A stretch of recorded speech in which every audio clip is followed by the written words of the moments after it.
Good morning po sa inyo mga katribya. Welcome po sa aking YouTube channel. Kamusta na po kayong lahat? Ito po mga ka-farmers, yung pong ating kalamansi ay bumaba po ang presyo. Umabot po ng 1,800, merong 1,900. Sabihin ay dati po ay 2,200, 2,100. Ngayon ay nasa 1,800. Ngayon, ang marami po ngayon ay papapitas ng bunga. Kaya po yung mga maliliit na po puwersa na. Ate po mga ka-farmers, ito yung mga ganitong mga size, yung mga dos.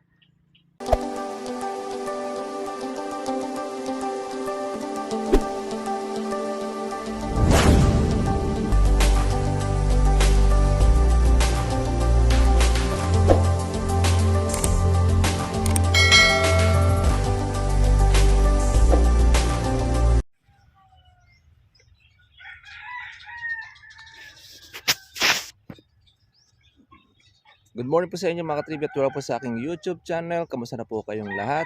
Ito po mga ka-farmers, yung pong ating kalamansi ay bumaba po ang presyo.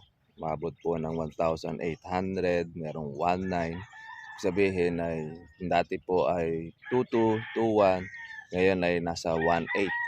Ngayon, ang marami po ngayon ay papapitas ng bunga. Kaya po yung mga maliliit na po puwersa na.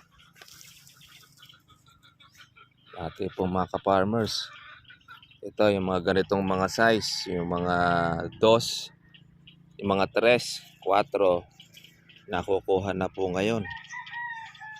Yan po ang isa po mga ka-farmers po, pagka po ang kalamansi ay bumaba, ay marami po ang ating mga katribya sasabay-sabay.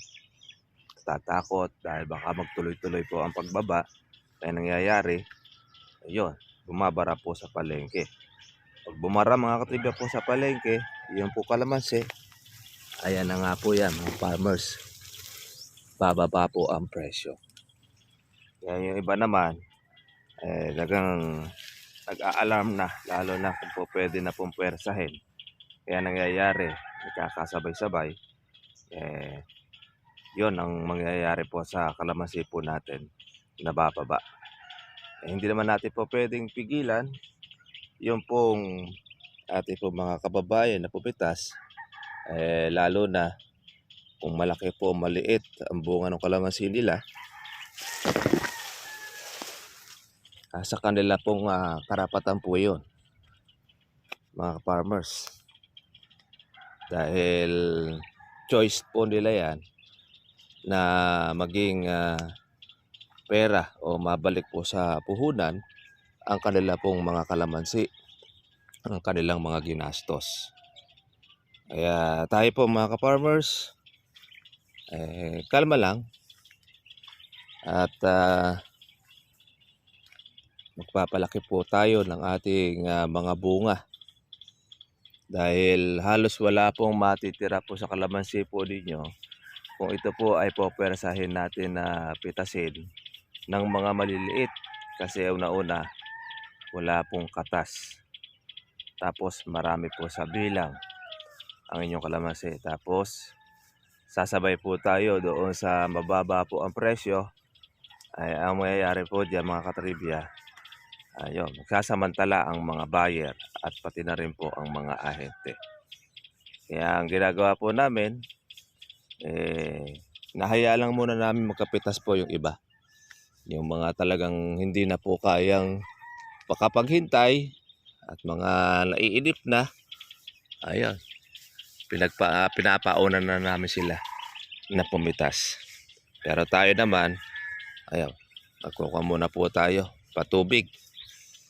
Matagal-tagal na rin po mga farmers, talagang hindi pa umuulan dito sa amin. Talagang sa init po ng panahon, grabe. Ang kalamansi ay halos hindi na rin po ganong makalaki ang bunga sa init. Pati nga po yung ating bulaklak ay nagiging maliit.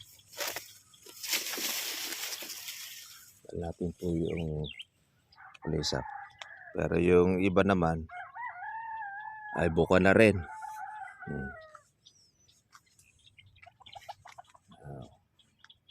Yan, di na po tayo mga farmers po nag-spray po ng ating bulaklak na ito. Dahil bunga na po ito ng ating panahon. Ngayon, nasa kanya na kaya kung magtutuloy siya o di siya magtutuloy. Pamura na po ang presyo ng kalamansi. Yung mga bulaklak nating ito. Siguro maaaring mga nasa 600 to 700 ang ating buwan ng Agosto. Or maaaring ito'y katapusan ng July. Pwede pa natin siyang makuha o mapitas, mga katribya. Good morning sa lahat mga farmers. Happy farming po sa ating lahat. At kamusta na po kayo? Sa iba pong lugar ay nakakaranas na po ng pag-uulan sa parte po ng Tarlac, sa parte po ng Bulacan. Ayan. Dito rin sa Nueva Ecija, meron din pong mga pag-ulan din na nangyayari. Kaya lang, pulo-pulo lang din. Swerte-swerte nga. Pero yung buong Nueva Ecija, hindi pa po nauula. Kagaya lang dito sa amin, ay talagang halos ay tuyo pa ang mga lupa at nagpapatubig pa po tayo mga katribya. Kaya naman ito, dami po mga bulaklak.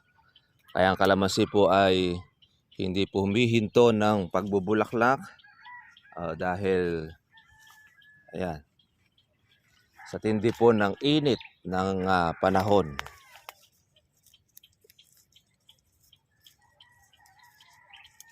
Ayan. Pati rin po mga ka-farmers ang ating mga insekto. Sa putakte, hindi naman na tayo nababahala sa mga bulaklak na ito.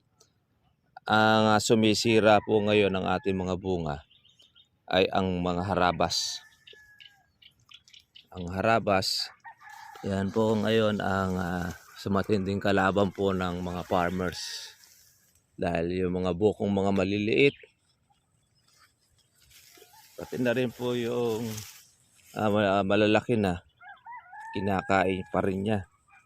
Bumibilot po siya doon sa dahon. Kaya pag nag-spray, nakakapagtago siya. Ganyan po ang sistema. Kaya paglipas ng gamot, ayan, babalik na naman ulit siya doon sa kanyang kuwan. Sa dati niya kinakain. Makakakain naman siya ng bago uli. Hindi siya mapapatay dahil nakakover po siya sa dahon. Ayan, ang ganda po ng dahon ng ating kalamansi. Berdeng berde. Ayan. Pati rin niyo po yung mga bulaklak natin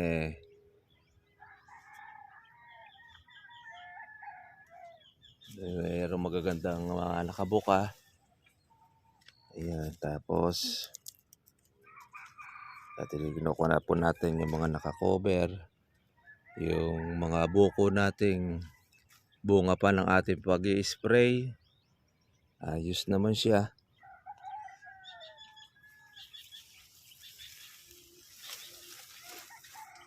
Good morning, magandang umaga, magandang araw, shout out sa lahat po ng mga nakatutok, mga nakamonitor. Hindi po tayo nakapag-upload po kagabi at medyo na-busy tayo na itong mga nakakaraan. Ngayon ito naman ay yung ating kalamansi na tuloy-tuloy ang kanyang pagbubulaklak. Yan ang kagandahan po ng ating organic fertilizer. Hindi siya nagsasawang magpabulaklak sa kalamansi. Kaya tayo naman ay hindi rin po humihinto ng ating pag-aalaga para po doon sa bunga. Para at least meron tayo mga katribiyang inaasahan na ma-harvest. Kahit naman po bumaba ang presyo ng kalamansi, wala naman po tayo magagawa. Depende po yun doon sa demand. Pagka po marami ang dating, bababa. Pagka konti ang dating, tataas. Kaya maswerte po yung mga nauna nakapagpabunga. Bagay kung tutuusin, ay marami na rin po tayong napipitas sa ating kalamansi. Bawi na rin po ito sa ating mga ginastos. Kaya yan, itong bulaklak natin ito, mga bonus na lang po ito sa ating kalamansi. Pagka lumaki at tumuloy, meron tayong bonus na wala nang gaanong naging gastos, kundi bagkos bunga po na yan ng ating pong pataba tsaka ng ating patubig itong ating bulaklak.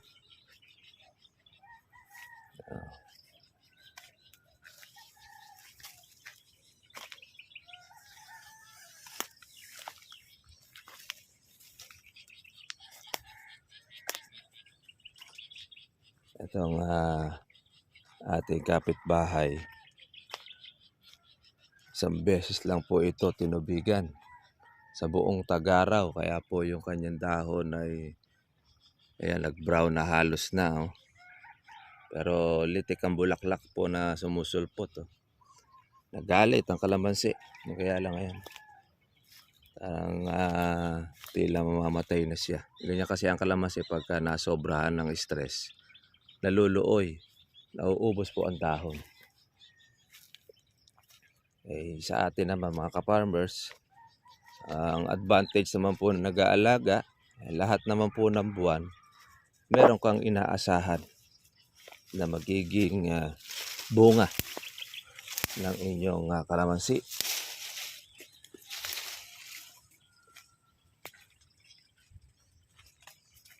Gaya nito, yung mga bagong bulaklak. Yung bata natin kalamansi kung nang may tikom-tikom na ang kanyang dahon, ngailangan na pumuli ng patubig. Ang dami.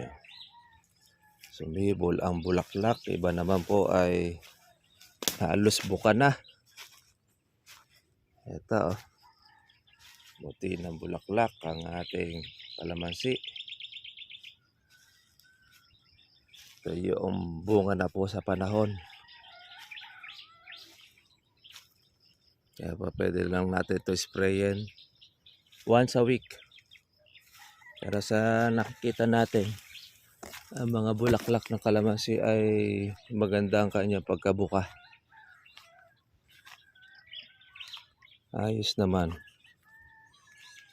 Kaya yung ating mga damo, hindi naman natin pa siya na-spray dahil cover pa ng ating kalamansi para hindi po kaagad na matuyo. Meron tayong filter tree.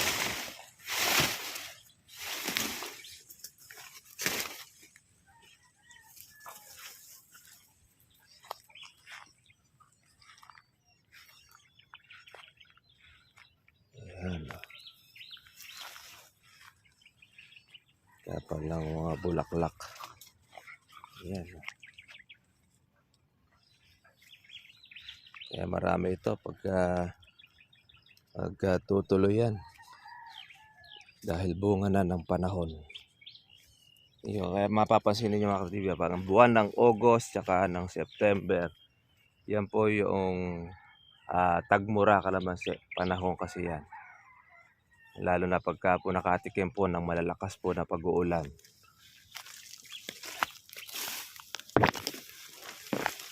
Pag-umulan ng mga katribya, lahat ng kalamansi pagbubulaklak.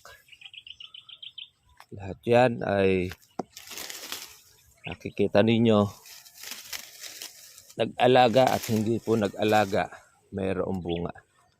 Pati yung kalamansi sa paso, may bunga din. Ganyan ang kalamansi.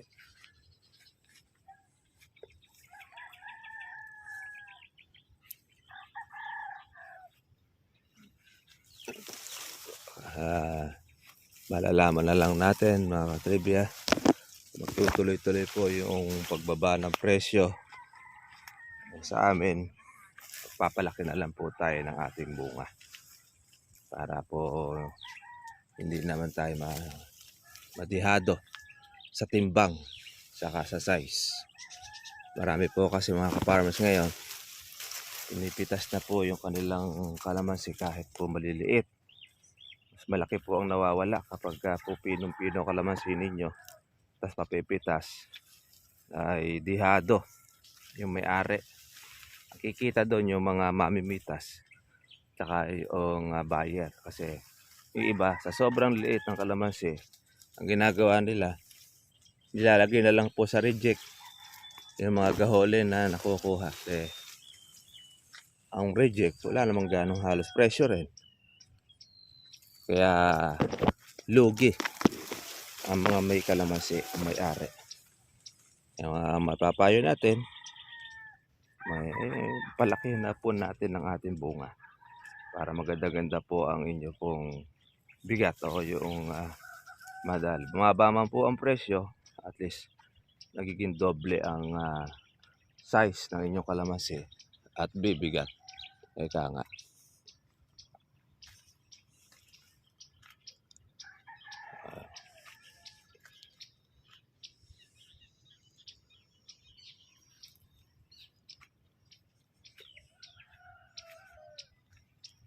Monitor muna tayo sa ating presyo. Katatapos lang po ng ating kasama sa pagpapatubig. Ngayon, tayo naman po ang tututok bukas para magpatubig po ng ating kalamansi. Paano mga ka-farmers? At dito na lang po muna ang ating pong video.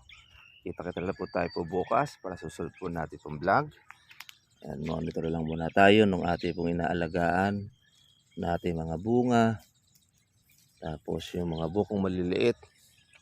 Saka ng mga bulaklak na mga sumusulpot dito po sa ating kalamansi. Yan, yung mga buko natin. Ayan.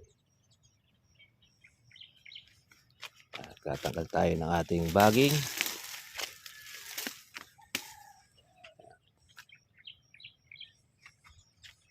Kailangan natin magpatubig para lumaki ang bunga ng kalamansi.